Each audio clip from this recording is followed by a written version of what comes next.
My brother-in-law tried to steal my business while living rent-free in my house. I kicked him out and my wife sided with him. 3 months later, he gets arrested for scamming others. I am John, 32 years old, and married for the last 4 years to Zoe, age 30.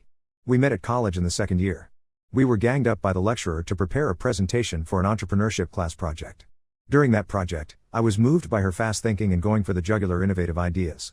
We spent countless nights in the library, fueled by cheap coffee and big dreams, working on business plans that we were sure would change the world.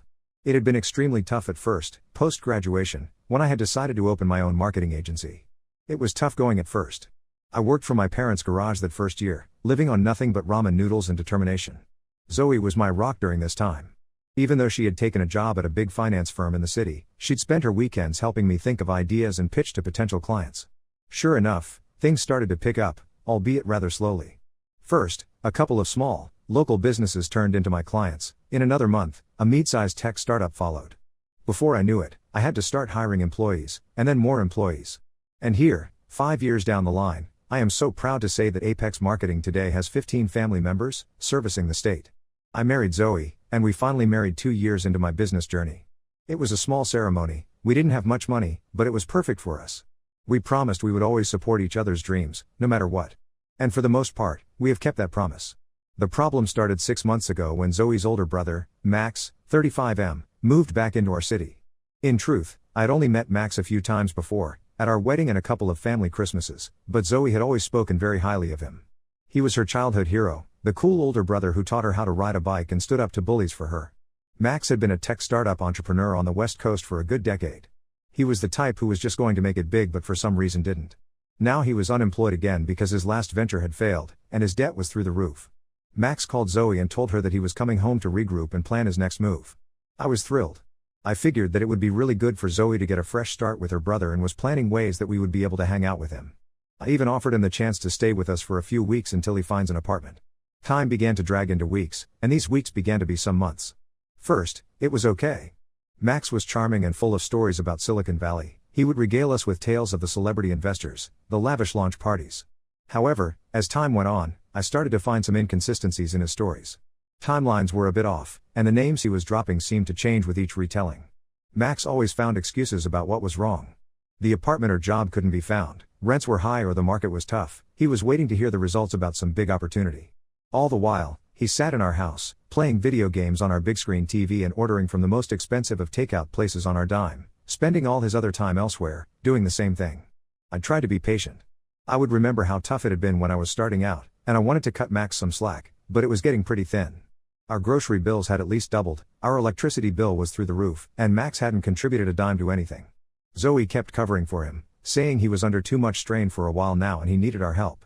I got it, but at some point, I felt like we were supporting a sense of entitlement. When I'd try to talk to Zoe about it, she'd get defensive. He's family, she'd say. We can't just throw him out on the street. The worst thing that could happen is that Max started taking an interest in my business. I was actually flattered for a minute there. He'd ask what I do, how I do it, what my strategies are, and how I deal with customers. So maybe he was going to try to get back out in the working world and was using me as inspiration, right? But then he started giving me unsolicited advice. He knew enough to criticize the marketing campaigns with which he said we were not cutting edge enough. He could prescribe for me all the things we could do with our website, which would have cost a bomb. He even tried to tell me how to manage my team, though he hadn't met them. I ignored him, but it was becoming irritating. After all, it is not like Max ever established a successful business himself. And he tried to instruct me on the subject. Gradually I started avoiding coming home early, preferring to stay in the office to avoid another episode of Max enlightening me about business. I finally had the migraine last week and decided to come home early. My head was pounding as I stepped into the house and heard Max's voice coming from the home office. He was using the phone to someone, on my computer. At first, I thought nothing of it, maybe he was finally job hunting. But then I heard him mention Mrs. Johnson's name. Mrs. Johnson is one of the biggest clients I have.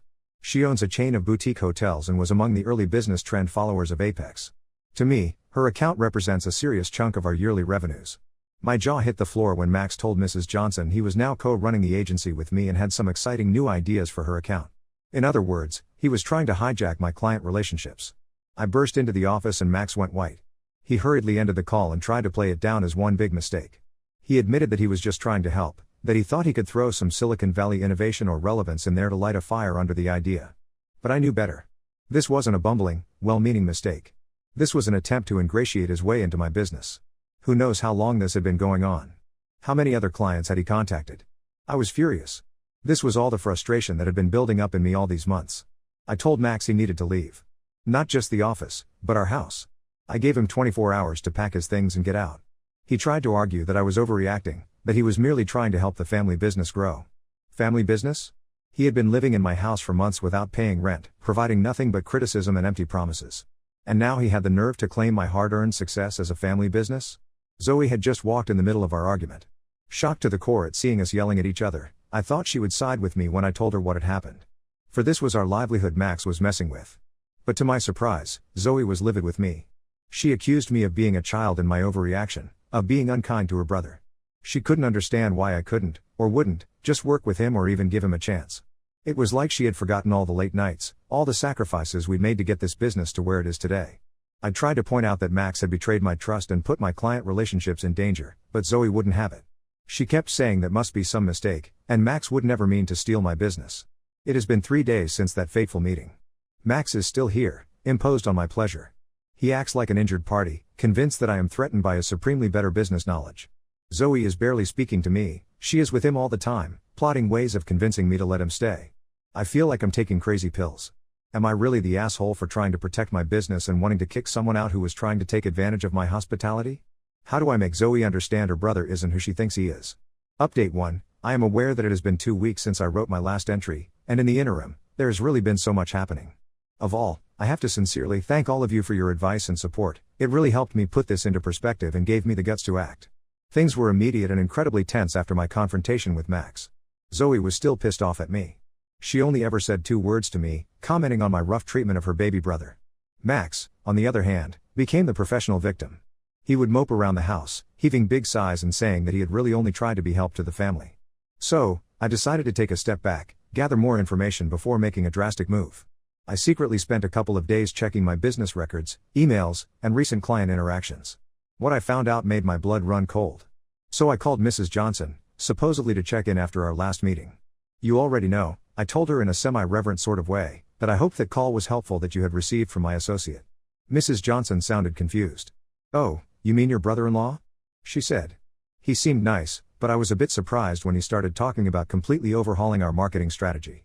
My heart sank. I inquired of Mrs. Johnson how long ago this conversation had taken place. Oh, about 3 weeks ago, she replied. He's called a couple of times since then, actually. 3 weeks. 3 weeks Max had been contacting my clients behind my back. I thanked Mrs. Johnson and hastily bade goodbye.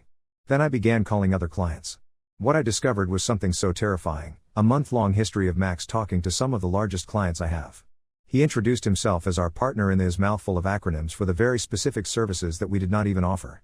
One local restaurateur shared that Max promised him to create a revolutionary AI-driven menu optimization system. Another said Max was pitching a blockchain-based loyalty program. Of course, we couldn't and never intended to deliver any of those things. My head reeled. This was too much of a coincidence. And this was certainly no case of mistaken identity. This was sabotage, premeditated malignant intention. What for? To hurt my business from within. Armed with that, I knew I had to talk to Zoe. I found her inside folding clothes in our room. We need to talk, I started. It's about Max. Zoe sighed, she probably prepared for another argument. Definitely, when I handed her the proof in black and white, clients' emails and messages giving an account of up-close conversations with me, realization started to build up through her eyes.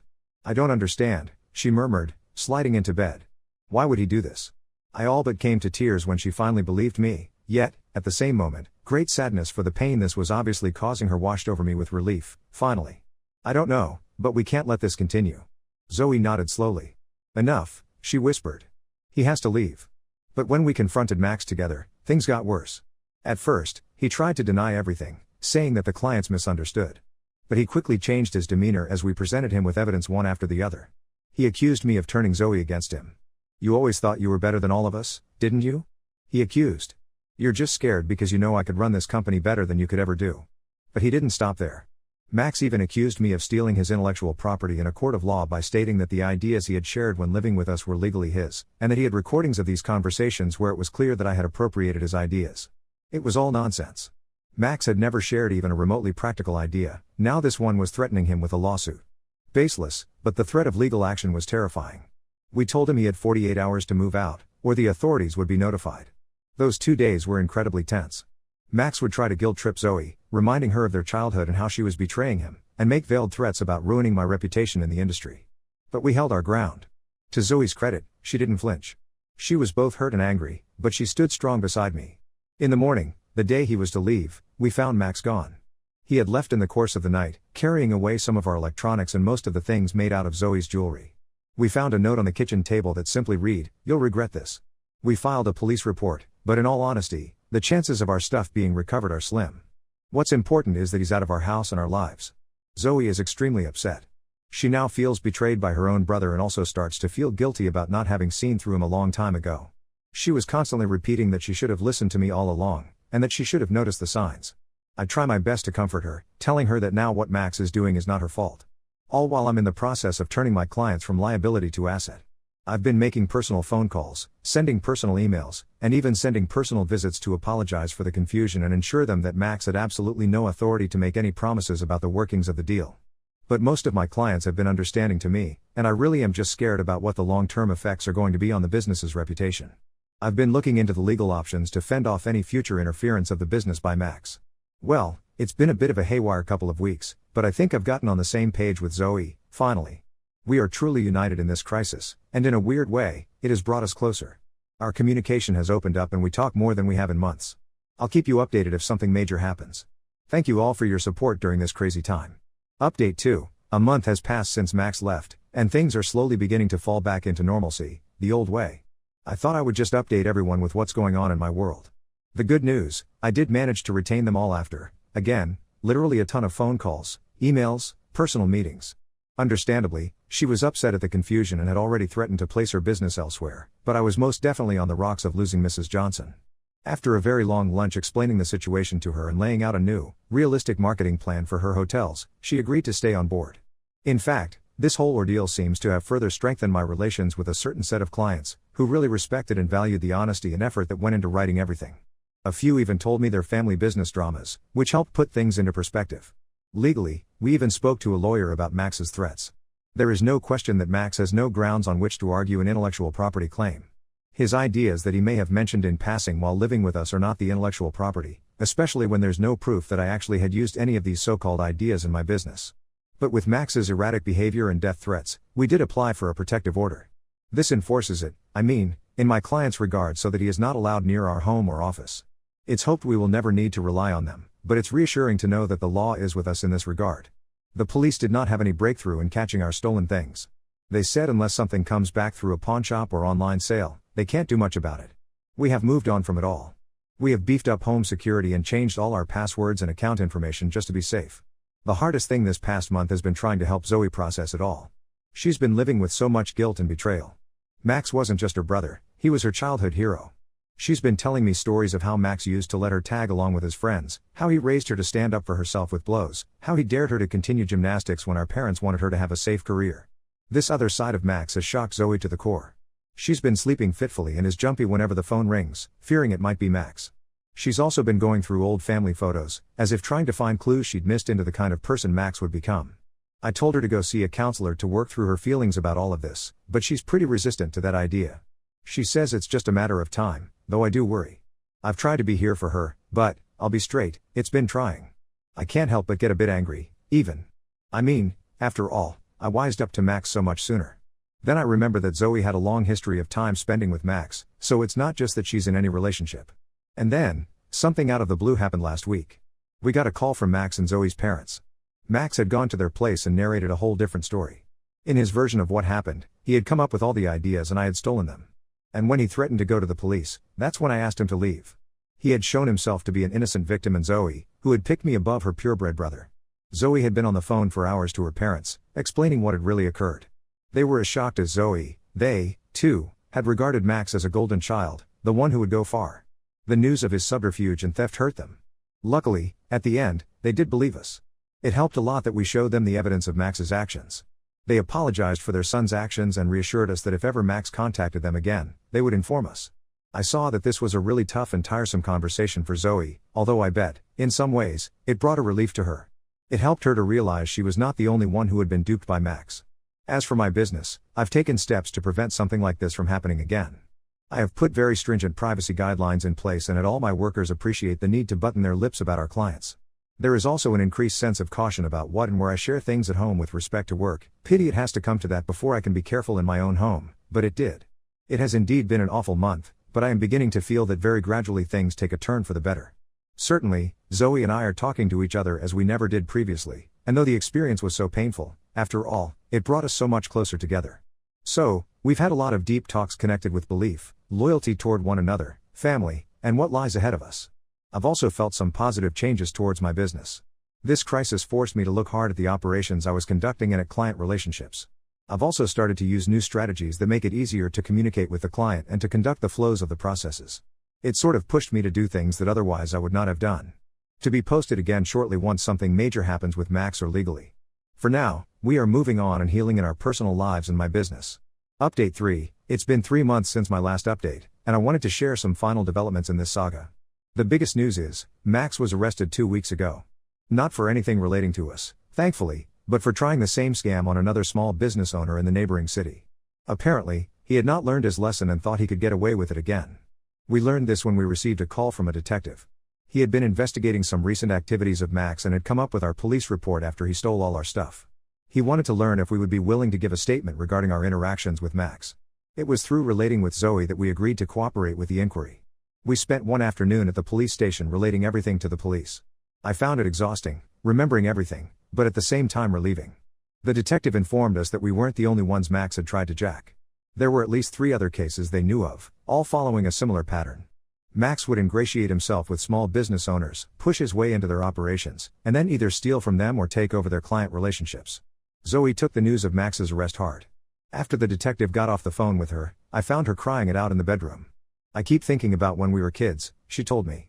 How did he go from being my protective big brother to this? Little by little, though, I think that through the news in the days following, it sort of made Zoe at peace with everything. It really helped her to realize that it was not her fault that Max was being blamed. She has stopped jumping at every ring and sleeps much better now. Good news is, Zoe finally relented and saw a counsel.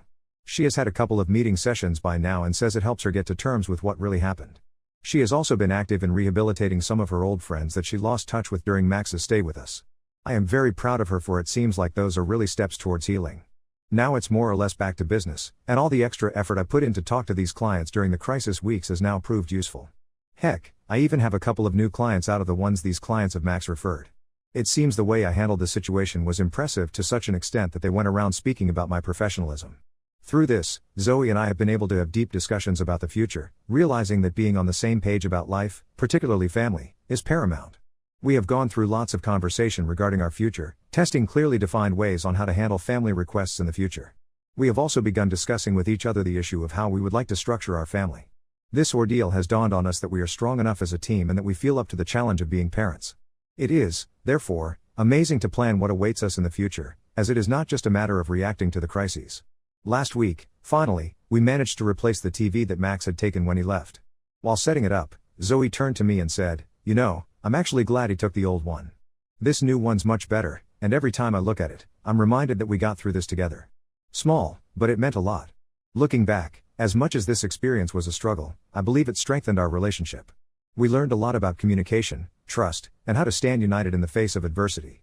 This has taught us that even within family, setting boundaries is vital. And since then, we have not heard a word from Max, but to be honest, we are just fine with that. We are busy with each other and the life we expect to build together. And should he ever try to come back into our lives, we will know how to stand our ground together. Thanks to all for your support through this journey. Your advice and encouragement helped us to carry on. It truly was a very tough time. Here's to moving forward and leaving the drama behind.